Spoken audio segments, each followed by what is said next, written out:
Here's Michael Patrick Seals. Let's go around the horn here with our expert panel again. Just say your name and your voice so that people will know who you are when we get going. Good morning. I'm Bob Hedlund from Hedlund Plumbing. Scott Farragon with Cartridge World. Cheryl Freeborough from Freeborough Automotive, Hyundai of Lansing. Craig Godfrey Weisberg, CPAs and Advisors. I'm looking at a story here about Hyundai, if you will.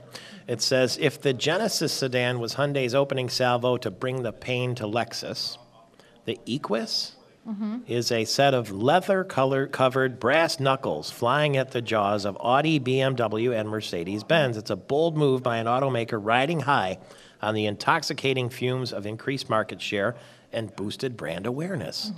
Hyundai is really going to take on Mercedes-Benz and BMW and Audi? They've pretty much been doing that for the past. A lot of our cars are equated to those vehicles. The Equus is the top-of-the-line luxury. We have to have a special place in the showroom for it. At this point, we're not going to have it for a little while because we're starting off new, and we don't have to have it in our showroom.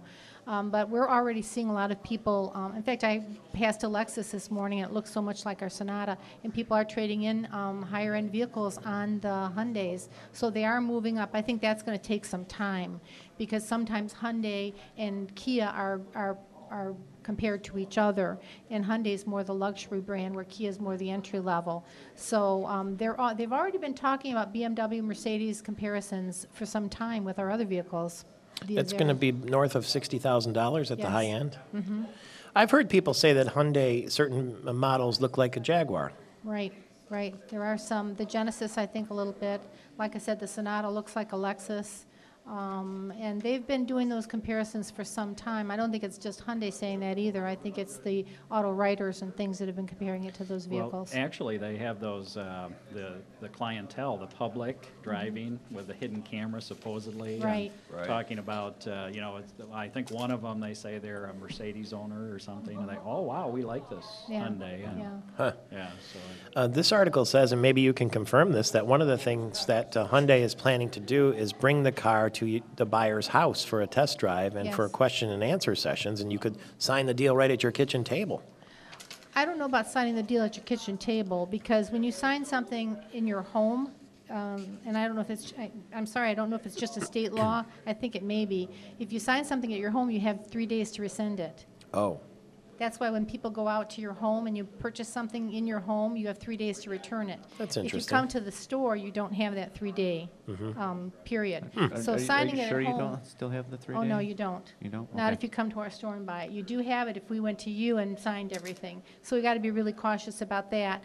Doing a test drive, taking it to their home isn't unusual. A lot of companies have done that in the past. You're right here. It says depending on state laws. Yeah, I think state laws have something to do with it. Maybe they should have marriages at the kitchen table. And you get 3 days to get out of there if you You want kind of to. advertised that, didn't you? Yeah, why not? I said that I would give you new results in the race for governor, and there are, according to Mitchell Research. 600 likely voters have Rick Snyder 53%, Burge Bernero 26%. What do you make of that? I think that kind of sends a message, pretty strong message, I think. So, I think Mr. Schneider is that person who hasn't been in government, is people could look at as refreshing. It's a change of pace and whatnot.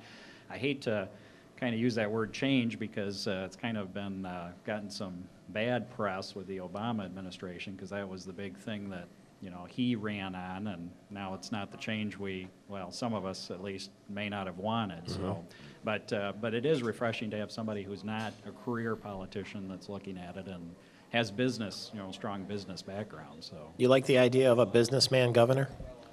I do. And as far as those numbers, this is completely unscientific, but when we were up in Mackinac for the race, you had mentioned that Governor Granholm had mentioned that she was hoping that the next governor would also do the Bridgewalker Run, and they took a poll of the probably 300 people that were there for that that dinner as to, depending on who got elected, which person they thought would be more likely to do the run, and Rick Schneider was overwhelmingly more prone to from those people there, which kind of follows the numbers and the percentages that you had just said there. That's- Like I said, completely unscientific, but That still. surprises me a little that they think Rick Schneider, because sometimes he stays away from big public events and debates and things, and where Virg Bonero loves to be the touchy-feely kind of guy. So I would have thought they would have thought Virg Bonero would be more likely to walk the bridge than him, so that surprises me. Yeah, actually, they went through twice. They went through and asked everyone, and then they Wow. went through and asked everyone again.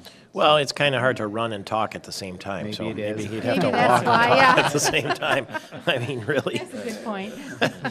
Bob Hedlund, what I want to ask you about when we get back here, the Democrats have been saying that Rick Snyder really shipped jobs overseas when he ran Gateway, shipped jobs to China and ran the Gateway Corporation into the ground. And Chuck Haddon is quoted here. He's the CEO of the Michigan Manufacturers Association. He says, I think as a state, it's time to get over some of this. His membership has been hit hard by outsourcing, but some companies needed to do that apparently just to survive, and Gateway might have been one of them. So we get back, we'll get your reaction to that at 14 minutes before the hour, and some other options in the news too. It's Michael Patrick Shields with Scott Farragon, Bob Hedlund, Craig Godfrey, and Cheryl Freeborough. It's the Mid-Michigan Business Wrap.